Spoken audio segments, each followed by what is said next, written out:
Hi guys, welcome back. So Italy versus Ireland. The team is out for Ireland. Now these are the sides that haven't won so far in the Six Nations, but you'd expect Ireland to change that in this match. This is a very strong side. Even though they've made a number of changes, this Irish side could easily be a starting side for Ireland going into the future. Let's look at the front row. We've got the return of a couple of big boys, Kilcoyne on the loose head, Furlong on the tight head. Very, very big units, good scrummagers. Furlong will want to take this chance because Porter's been playing great on the tight head, but Furlong's been the number one, and if he has a big game, I've got a suspicion that he might sneak back into that number one spot because we know what he can do. His body of evidence, his body of work is outstanding, even though Porter's been playing great. Same with Kelleher in a way, that if Kelleher plays really well, has a big game, I can see him sneaking ahead of Herring. Herring's a really solid player, really good set-piece player, but Kelleher's got so much more potential, especially in the loose. If he can get his throwing right, I expect Paul O'Connell to have sorted this line out really well. He's got a lot of options as well. He could absolutely vault himself into first choice. Will Kilcoyne get over Healy? I'm not so sure about that one. In the second row, Henderson and Ryan, I think their strongest second row pairing at the moment.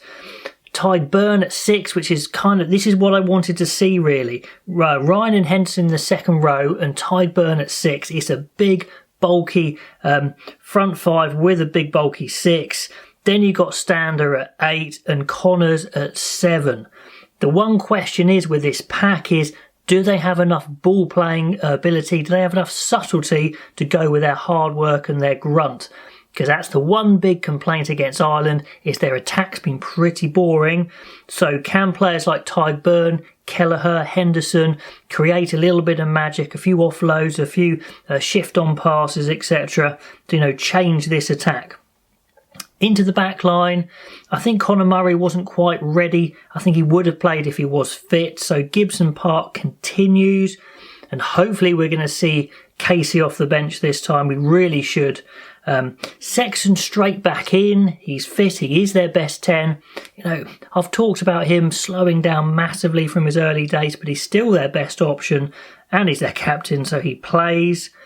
Now this is interesting. Even though it's Italy and they could have experimented more in the centres, they've stuck with their premier centre partnership of Henshaw and Ringrose. For me, I think they're just trying to get game time between these two, get that synergy back. Both had been a little short of game time in recent times, especially Ringrose, just trying to get them back to full match fitness. So I think that's a pretty good call.